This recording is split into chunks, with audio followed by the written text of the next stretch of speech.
Hey there, comic fans. Got a cold this week, so I'm hydrating. It was also a really big week for comics for me. It was a reprint extravaganza. I got 12 new comics. I think 7 of them are reprints. Well, we'll start with the freebie stuff we'll show you. Hope my voice lasts this whole video. I don't know what that is. An invitation to a launch party for incoming #1 for Marvel. I guess they've got a new crossover event going on. The most earth-shattering Marvel Universe event. Oh, all the ones before this were less earth-shattering than this one? Who could believe it? For a chance to see these... Don't miss your participating comic shop's incoming #1 launch party for a chance to get these exclusive items. Oh, launch party variants in a calendar. I probably won't be going. Then we've got comic shop news. What's that? White Ash. Don't know what White Ash is. I'll have to find out. Scout Comics. Okay. Scout Comics White Ash. Then what do we have on the inside? We've got lots of stuff. We'll see what's new in comic shop news. What else do we have? Let's go through the reprints. We have got... See if I can get them. My stack is not so neat down here. True Believers #1 Annihilation Quasar. My water bottle fell. I better pick that up. There we go. We'll put it on a lower spot. Didn't want to sit on my stationary bike seat. Let's see. This is actually Incredible Hulk 234. Which I think I still have the original to this. I'm not sure. But I like the fresh new printings. So. And for $1... and here's True Believers #1, Omega the Unknown #1. Now this is one of my favorite series from my childhood. I still have my childhood issues. Plus, about 10 or 15 years ago, I bought a mint condition set of the entire series for like $20 for the whole set. So it didn't exactly set me back, but it's one of my favorite series. Which I think somewhere down in my videos, I did a video on Omega the Unknown, the original series, because like I said, I just love it. And here's one I don't even love from my childhood. Nova #1, which was originally Nova #1, and I because of the movies, I've seen this pop up all over the real one, but I used to have the real one years ago, but it was such a... I got rid of all my Novas, I don't know, in the 90s probably, because it's a pretty mediocre comic series. Does this Wolfman, Buscema, and Sinnott. Now I'm always up for a little... I'll give it another look just because it's $1 and it's a fresh new printing. But like I said, I'm pretty sure I had the complete series of Nova back when I was in my childhood and high school years. I probably got rid of them after college sometime because it was like some comics. I'm like, I'm just never gonna read these again. Am I ever gonna read Nova #17 again? No, I'm not. And here's True Believers Annihilation Man-Wolf. I'm not sure if I ever had this one or not, because I used to collect, what's Marvel Premiere is this from? Marvel Premiere 45. I think I have. I don't know if I still have it, but I used to have it. George Perez, early George Perez drawing Man-Wolf. Who else does it? David Kraft, George Perez, and Frank Giacoia. I used to collect Marvel Premiere around this time, so I think I looked recently and didn't have this. I don't know how I missed it being George Perez, unless I somehow got rid of it over the years, or I don't think I have my whole Marvel Premiere collection left. I just kept the issues I liked, and maybe I didn't like this one for some. But I think Marvel Premiere was bi-monthly, and it didn't always show up on my local newsstand. So I may not have gotten that issue, but I remember it. Who knows? Next, we've got Annihilation Annihilus, True Believers #1. Yet another $1 comic, and this one is really fantastic for $140. This was a little bit before my time. I don't think I've ever read this one. This John Buscema and Joe Sinnott again. Look at that, the same as the Nova team. And I could never figure out how to pronounce Annihilus's name as a kid. I think I sounded it out, Annihilus. That makes sense, Annihilus. Because it never struck me that the root word for it was annihilate. That just looks nothing like annihilate, so I never got that. I always would call him Annihilus. And then, this I think came out a couple weeks ago. True Believers, #1, Star Wars. I'm not a big Star Wars guy, but this one is done by Walt Simonson and Bob Wyacek, both of whom are friends of mine. So I'm like, you know what? I may as well pick it up. I remember reading Walt's run on Star Wars. That's the stuff I read. I didn't read like any of the early. Well, I liked the original, but when I was a kid, I liked the original Star Wars adaptation of the movie. I didn't even see the movie till I was older. I just didn't care. I was too into comics to care about movies. But I hated the early Carmen Infantino issues. I was just not a Carmen Infantino fan. But I think it was in the 40s and 50s, Walt drew it, and I started collecting it then. So I think this is before then. Let's see, what issue is it? Yeah, this is issue 16. This is an early issue. So I've never seen this one. This was in the midst of the Carmen Infantino stuff. So I didn't see it at all, issue 16. Then, I'm not sure where I got this one. Just because the heck of it. Tales of Teen Titans. Just because it was $1.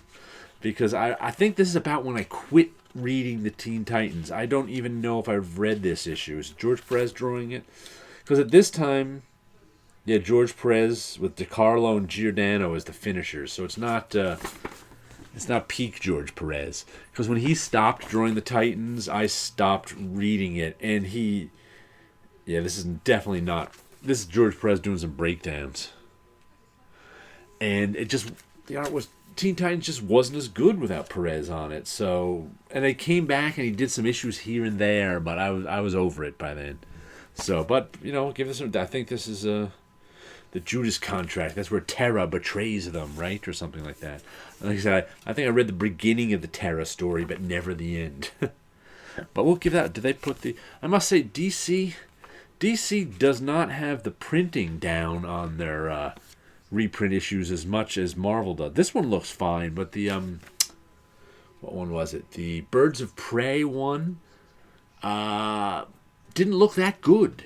A lot of the lettering looked bitmapped and jagged, and what was weird too was the Green Lantern one, the Neil Adams Green Lantern facsimile edition, didn't print very well, and I think they printed from the original negatives they had somehow, because they recolored those for the Baxter reprints in the early 80s, but this is the original coloring, but it's like muddy, and I'm gonna do a video on it once I'm feeling better, comparing the Baxter reprint from the 80s to the new printing of it.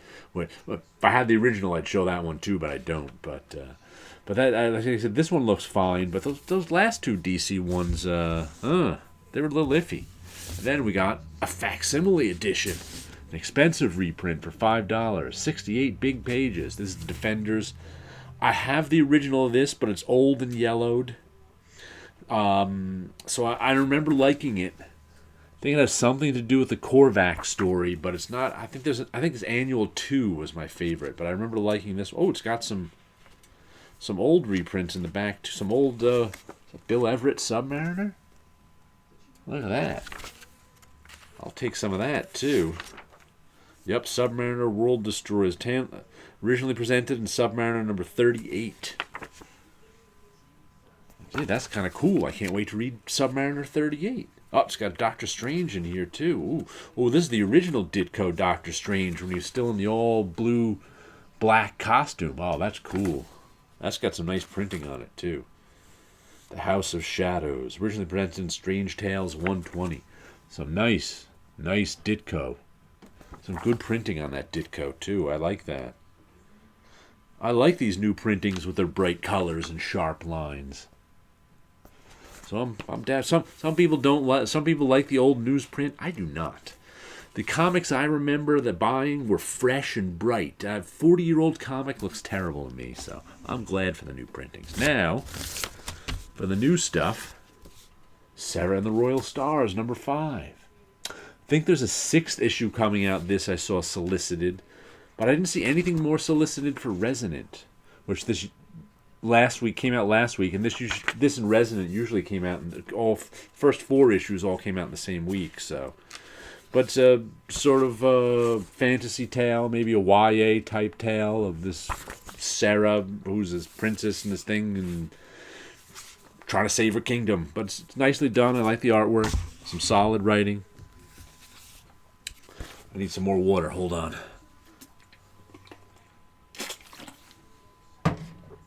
Don't fall. Then we've got Reaver. What number is this? 6? Reaver number 6. Some cheesy paper on these, too. That's really looking warped in there. I don't know if you can see if I can catch it in the camera. Oh, there we go. See how that look? Man. That's some thin paper Image uses. I'm not a huge... Oh, look at the back, too. Man, I do not like this paper. That's tissue paper they're using. That's crappy. There was some comic I got last week. I can't remember which one. When I went to read it, it was like thin as... I'm like, oh my God, this paper is terrible. And I think the paper was bad too. It wasn't even that it's oversaturated like this with there's too much ink for the paper. It was just bad paper. Oh, the big battle started last issue with this. This is our Dirty Dozen Suicide Squad type story, where these guys were sent on this mission, and then the mission went all to hell, and now they're fighting in this whole castle. Once again, a fantasy story, but this one is not YA fantasy. This is adult fantasy. There's lots of graphic violence in it, and it's fun stuff like that. Reaver. Then what do we got? We've got Trees. 3 Fates. Warren Ellis and Jason Howard. I don't know what this has to do with the original Trees series. I have no clue, except there are trees here. It has nothing to do with the original Trees series. It's more of a story of people living in the outpost, in this outpost town in Russia at the end of the rail line, and there's a murder, and there's... I don't know what the trees even have to do with this story. It's amazing. I'm enjoying it. All of a sudden, there's some sort of weird time travel in it. I don't know what that is. These rings mean the trees are doing something, I think. The trees are just these mystical... they don't know what they are. Posts that landed all over the world. These giant trees, they call them. They're really more like telephone poles. But, they're, I don't know, 25 feet across and reach up into the atmosphere. That's some spooky, moody artwork. I'm enjoying the story. I just don't know what it had to do with the first series. It's strange, but it's enjoyable. And then our last comic of the week is Terry Moore, 5 years. The whole Terry Moore verse is being mashed up together. It always gives you a quote at the beginning with a little illustration and an illustration on the front. And the world's going to end in 5 years unless all our intrepid band of heroes can stop it. The characters from every one of his series shows up. Looks like there's a lot of snow in this issue. I'm down with anything Terry Moore does, so I'm down with this. There you go. 13 comics. I got nothing, because I have a cold, I got nothing done. But I figured I'd show you a few things I did earlier in the year. I don't even know if I showed these or not. These are my sci-fi landscape watercolors and inks. I may have showed them in... When did I do this one? June 1st, 2009 is the date on it. I could have showed it back in June. Who knows? Who remembers? But I'll show you a few now, just because they were out. A little water in that one. These are just... I enjoy making these far-off landscapes with ink and watercolor. Oh, that one's got a little hobbit house under there.